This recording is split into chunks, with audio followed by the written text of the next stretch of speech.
ఎటువంటి సమస్యకైనా తనదైన శైలిలో పరిష్కారం చూపించే ప్రముఖ హైకోర్టు అడ్వకేట్ రమ్య మేడం ఈరోజు మనతో పాటు ఉన్నారు. నమస్తే మేడం. నమస్తే శ్వేత.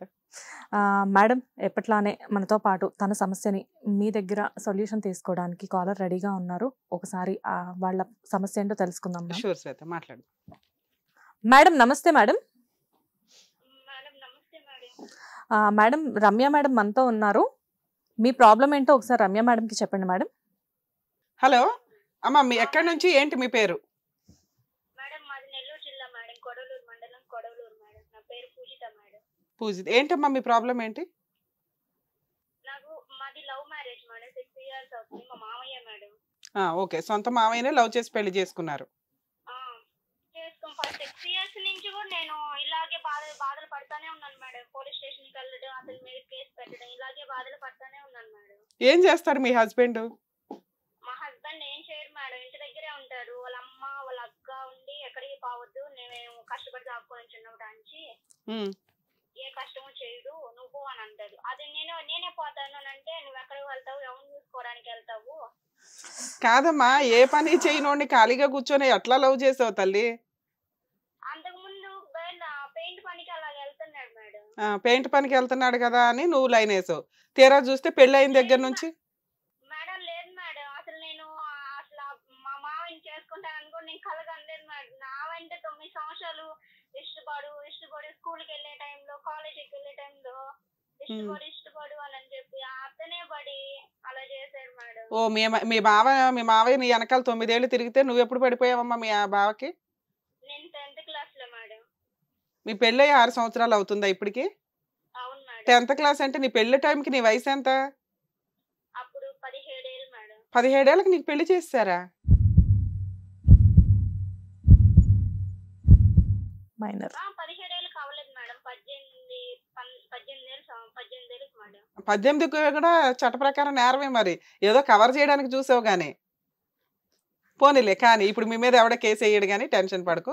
సో 18 ఏళ్ల వయసులోనే మీ బావ అప్పటికి 9 అంటే మా బావతో వెళ్ళిపోయాను మేడం వాళ్ళ ఇంటికి. నువ్వే లేచిపోయి వెళ్ళిపోయావా? కాలేజీ దగ్గర నుంచి తీసుకొని వెళ్ళిపోయాడు అబ్బాయి. ఎందుకు? మీరు చుట్టాలే కదా, కలిసి పెళ్లి 2 కుటుంబాలు ఒప్పుకొని పెళ్లి చేసుకోవచ్చు కదా. మా మామయ్య చనిపోక ముందు మా నాన్నని అడిగాడు మేడం. ఓకే, మీ నాన్న ఎవరు అన్నాడా? మా నాన్నకి ఇష్టం లేదు మేడం. ఎందుకు? వాళ్ళ కుటుంబం మంచిది కాదా? ఇవ్వకపోవడానికి కారణం ఏంటి? అంటే వాళ్ళ అమ్మ మంచిది కాదు అని. గయ్యాళ గంప, లేకపోతే క్యారెక్టర్ మంచిది కదా? అవును మేడం. ఎంతమంది పిల్లలు వాళ్ళు? వాళ్ళకి 2 పిల్లలు మేడం, వాళ్ళ అక్క అబ్బాయి. ఒకడే కొడుకు. అవును మేడం. ఆస్తులు ఏంటి గట్టిగా ఉన్నాయా? ఒక స్థలం ఉంది మేడం, ఇంతకు ముందు రీసెంట్ గా స్థలాలు ఇచ్చారు కదా, అదొకటి వచ్చింది మేడం. ఏది? గవర్నమెంట్ స్థలాలు? అవును మేడం. అది వీళ్ళు కష్టపడి సంపాదించినట్టు కాదు కదా. కాదు. మరి వీళ్ళ కష్టార్జితంతో వారసత్వంగా వచ్చిన ఆస్తులు గట్రా ఏమైనా ఉన్నాయా? ఏం లేవు మేడం. అంటే వాళ్ళ మరి అబ్బాయి పెళ్లి ఇప్పుడు అబ్బాయి లవ్ చేసి ఒక అమ్మాయిని తీసుకొని వచ్చాడు. కుటుంబాన్ని పోషించడం ఎట్లాగా? రేపొద్దుట వాళ్ళ అమ్మను పోషించాలి, నిన్ను పోషించాలి, పిల్లల్ని పోషించాలి. మా అబ్బాయి ఏ పని చేయడు, కూర్చొని తింటాడు, ఉంటే ఉండు లేకపోతే దొబ్బాయి అని ఎలా అంటది మీ అత్త? అదే మేడం, అంటే పెళ్లిగా మాకు మామయ్య చనిపోయి 3 months అయింది మేడం. మీరు ఏది పెళ్లి చేసుకోవడానికి వెళ్ళిపోయి? ఓకే.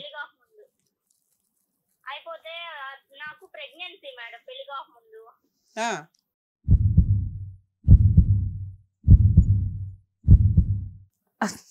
నేను అతనికి చెప్పాను, నేను ప్రెగ్నెన్సీ అయ్యా. ఈ ట్విస్ట్ కూడా ఉంది మీ కేసులో.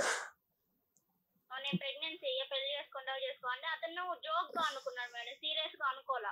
అంటే మీరు పెళ్లికి ముందే ఫిజికల్ గా కలిసేసారా? అవును మేడం. ఎందుకు? అప్పటికి నువ్వు చిన్నపిల్లవే కదమ్మా. లవ్ చేసావు, అప్పటికి ఒక 5-6 ఏళ్ల నుంచి మీ బావ నిన్ను లవ్ చేస్తున్నాడు. ఫిజికల్ గా కలిసిపోతే ప్రెగ్నెన్సీ వస్తుందని తెలీదా? మేడం అంటే నిన్నే పెళ్లి చేసుకుంటాను, నేను వేరే వాళ్ళు ఎవరిని చేసుకుంటాను, నాకు అవసరం లేదు అని అందరికీ తెలిసింది మేడం, ఇంట్లో వాళ్ళందరూ. అవునమ్మా, ఆ పెళ్ళైనాక చేసుకోవచ్చు కదా. ఆ పని ఏదో పెళ్ళైనాక ఇంకేం పని ఉంటది? అంతవరకు ఒప్పుకోలేదు మేడం. అప్పుడు ప్రెగ్నెన్సీ అయితే నా ప్రెగ్నెన్సీ అయింది అని అంటే నమ్మలేదు మేడం. నీకెలా తెలిసింది? నువ్వే చిన్న పిల్లవే, నువ్వు ప్రెగ్నెంట్ అయ్యావని నీకెలా తెలిసింది? నాకు మంత్స్ రాలేదు మేడం. సరే, హీట్ చేసో లేకపోతే ఏదైనా హెల్త్ ప్రాబ్లం? మా మామయ్య కూతురు హాస్టల్లోనే అక్కడే చదువుకుంటుంది, అమ్మాయి నర్సింగ్. ఓకే.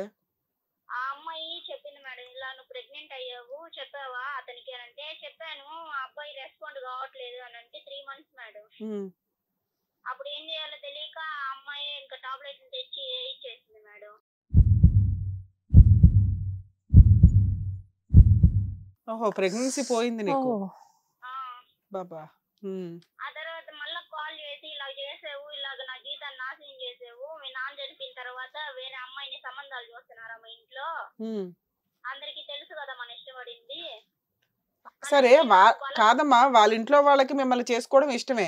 నువ్వు ఒప్పించుకోవాల్సింది మీ ఇంట్లో వాళ్ళ, మీ అమ్మా నాన్న మీరు ఒప్పించుకోవచ్చు అంటే కదా. వాళ్ళ అమ్మకి ఇష్టం లేదు మేడం, వాళ్ళ అక్కకి వాళ్ళ అమ్మకి. మరి ఇంకా ఒప్పుకునే వాళ్ళు ఎవరు, మీ మామయ్య ఒక్కడేనా? అవును మేడం. ఓకే, సరే. అంటే అది మీరు చిన్న కట్నం చిన్న ఇవ్వరానా? ఎందుకని ఒప్పుకోపోవడానికి కారణం ఏంటి?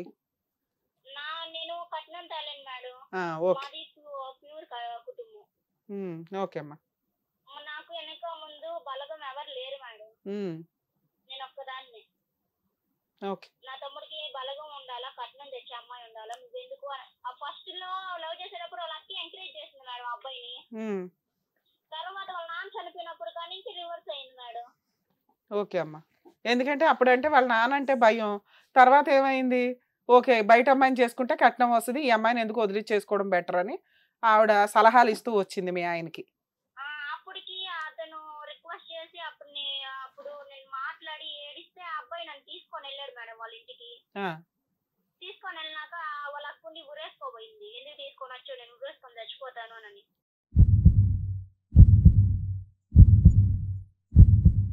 వారిని. ఈ ట్విస్ట్లు ఆమె కాపురం కూడా మా ఇంటి పక్కనే పెట్టింది మేడం.